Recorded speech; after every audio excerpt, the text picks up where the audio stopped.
11, 10, 9, 8, 7. We have a go for main engine start. 5, 4, 3, 2, 1. We have booster ignition and liftoff of Space Shuttle Columbia with a multitude of national and international space research experiments. In the early hours of February 1st, 2003, the world watched as tragedy unfolded high above us. The Columbia Space Shuttle, carrying 7 brave astronauts, embarked on its final journey. We copy, go and throttle up. The throttle up call acknowledged by Commander Rick Husband, joined on the flight deck by pilot Willie McCool, flight engineer Kalpana Chawla, and mission specialist Dave Brown, mission specialist Laurel Clark, payload commander Mike Anderson, and payload specialist Ilan Ramon seated down on the middeck. 1 minute, 26 seconds into the flight, Columbia 10 miles downrange, 13 miles in altitude, traveling at 1,800 miles an hour. After a successful launch, the shuttle entered Earth orbit, beginning its 28th mission. Little did anyone know that a chain of events would soon lead to a disaster.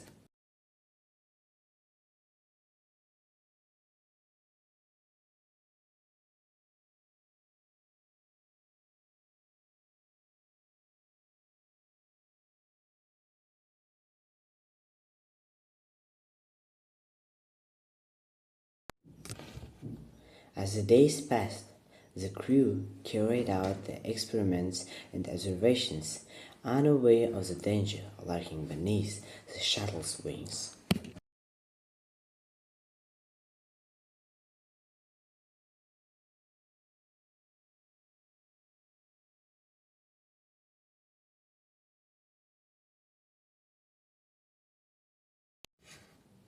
On February 1st, as the shuttle prepared for re-entry, Mission Control noticed a troubling sensor reading from the left wing's landing gear.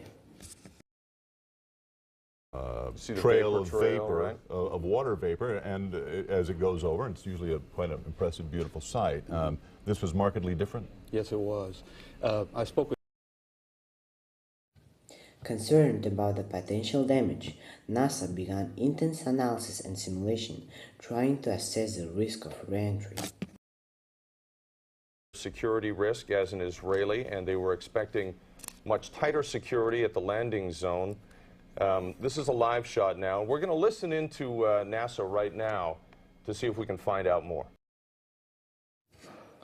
Against the backdrop of uncertainty, the crew, led by Commander Rick Husband, remained focused and followed standard procedures, preparing for the journey back to Earth.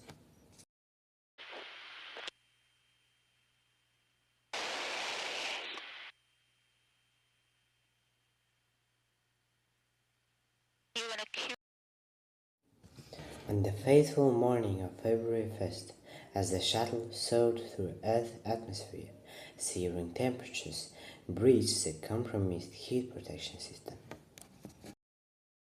To land in Florida, there you see what appears to be multiple pieces of the shuttle. We cannot confirm whether this is an indication that the shuttle broke up upon re-entry or not.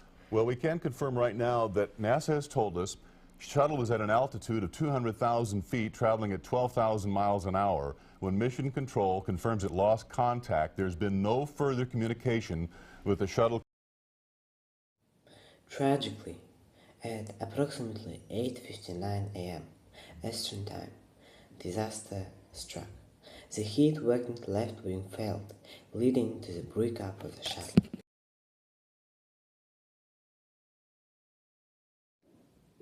The two main causes of Columbia shuttle disaster are foam insulation damage. During the launch of Columbia on January 16, 2003, a piece of foam insulation broke off from the external fuel tank. The foam, weighing approximately 757 grams, struck the leading edge of the left wing at a speed of around 530 miles per hour. This impact caused significant damage on the delicate heat protection tiles on the wing. However, at the time, neither the crew nor the ground control fully understood the extent of the damage of potential consequences. The second one is heat protection system failure. The Space Shuttle's heat protection system consisted of tiles made of reinforced carbon-carbon and thermal protection system blankets. The damaged area of the left wing, where the foam had struck, compromised the heat protection system. During re-entry into Earth's atmosphere on February 1st, 2003, searing temperatures of up to 3,000 degrees of Fahrenheit. It's about 1,650 degrees of Celsius penetrate the weakened wing structure. As a result, hot gases entered the wing, leading to the structural failure and the breakup of Columbia. The Columbia Shuttle disaster had several consequences that affected people's lives in different ways. Here are three of the main consequences. The first one is loss of life. The most significant consequences of the Columbia Shuttle disaster were the loss of all 7 crew members on the board. The tragedy affected their families and loved ones, as well as the wider NASA community.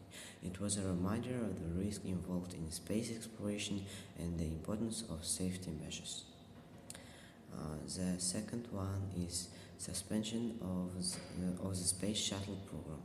After the Columbia disaster, NASA suspended the Space Shuttle program for over 2 years to investigate the causes of the accident and make necessary changes to improve safety. This suspension delayed several missions and had economic consequences for NASA's constructors and suppliers, as well as the local communities that relied on the program. The last one is impact on scientific research. The suspension of the Space Shuttle program also had an impact on the scientific research. Several experiments and projects that relied on the shuttle's capabilities were delayed or cancelled, affecting the scientific community and the ability to conduct research into space. This delay also had an impact on the development of the International Space Station and other space exploration programs. The Columbia Shuttle disaster serves as a poignant example of the relationship between human capability and development and the impact on sustainability, innovation, and revolution. The Space Shuttle program showcased remarkable advancement in space travel, but the tragedy exposed the inherent risk involved. In response, safety measures were enhanced, spurring innovation in spacecraft design and technology. The incident emphasized the need for continuous improvement and collaboration to ensure sustainable progress in space exploration and revolutionize the field. It stands as a reminder of the challenges and opportunities that arise when pushing the boundaries of human capability.